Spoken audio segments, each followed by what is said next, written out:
Hi, my Coley Buckaroos. Today I'm going to share with you Bad Day at Riverbend by one of my favorite authors and illustrators, Chris Van Allsburg. Enjoy and have an amazing reading week.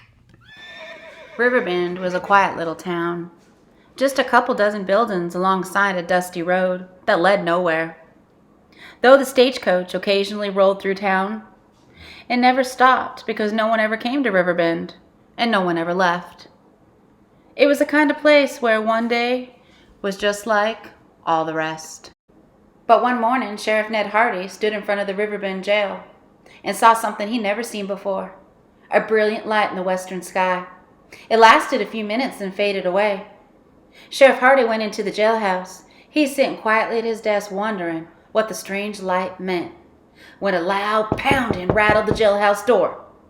The sheriff opened it and saw Owen Buck, the blacksmith's boy, breathing so hard he could barely speak. In between gasps, Ned Hardy heard the words, "Stagecoach," and "something awful." The sheriff followed Owen outside. The coach had never stopped in Riverbend before, but now it stood motionless at the end of the street. A crowd gathered around it, but they held back, as if they were afraid to get too close. It was easy to see why. The horses were covered with great stripes of some kind of shiny, greasy slime. "What is it, Sheriff?" someone asked, as Ned Hardy stepped up to the coach. He didn't know. It was the strangest thing he'd ever seen. The strangest thing anyone had ever seen. The horses were nervous and breathing hard. They looked terrible. Their smooth white coats scarred with the strange stuff that hung from them in loopy ropes or stuck out like stiff wire. The sheriff grabbed a piece with both hands. It was slippery. He gave it a pull, and then the horse jerked away and whimpered in pain. Whatever it was, it stuck to them as sure as their flesh. "Where's the coachman?" Sheriff Hardy asked. "Gone," someone answered. "The coach came into town without him." Ned Hardy wasn't sure what to do. He scratched his head. "Well," he finally said, "guess I'll go look for him." The sheriff rode out of town, following the wagon's trail west. Before long, he stopped. The ground was covered with the same marks that were on the horses. Whatever happened must have happened here. He didn't see any sign of the driver, but he heard a muffled sound. Ned Hardy got off his horse and discovered the coachman sitting on the ground behind a rock. The poor man looked awful. He was covered with the greasy slime. Thick stripes of the stuff ran across his eyes, his mouth. He couldn't see or speak, except to mumble. The sheriff helped the coachman up and led him to the horse. As they rode together back toward Riverbend, Ned Hardy heard the sound of thunder and hoofbeats. He rode to the top of the ridge and looked down on a charging herd of cattle, many marked with the same awful slime that covered his poor saddlemate. When he turned his horse back toward town, he saw the same bright light in the sky he'd seen that morning. It was just beyond the horizon, right over Riverbend. It didn't last long. As he approached Riverbend, it was clear to Ned Hardy, even from a distance, that something terrible had happened. Riding into town, he could barely bring himself to look at the buildings, now covered with the hideous marks and stripes. The sheriff got out of the saddle. The town looked deserted. But when he passed the hotel, someone called out, "Sheriff!" Ned Hardy helped the coach driver down and led him to the hotel.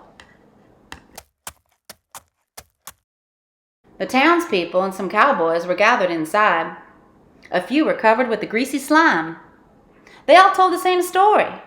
"Without warning, the sky overhead filled with a brilliant light, a light that froze everything it touched.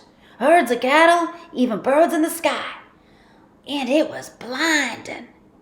Like stepping out of a privy and looking right straight into the sun at high noon," one of the cowboys said. "Couldn't see a darn thing.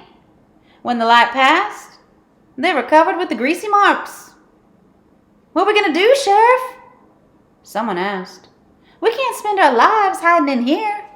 "No," Ned Hardy said. "No, we can't."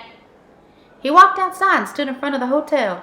His bravery inspired the others, and they joined him there.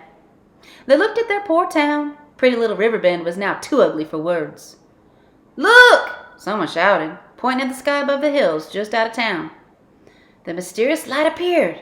Some people ran back inside the hotel, but Ned Hardy just stared at the strange light without blinking an eye. "Whatever evil thing has done this out in those hills," he said, pointing in the direction of the light, "I aim to ride out there and put an end to it." The sheriff left town with a posse of well-armed men. They followed the trail of light. It wasn't hard to tell where they'd been. The greasy streaks were everywhere. The men even saw them floating in the sky. But the light they sought always appeared just above the horizon. Then they saw the mysterious light shine brightly just over the next hill.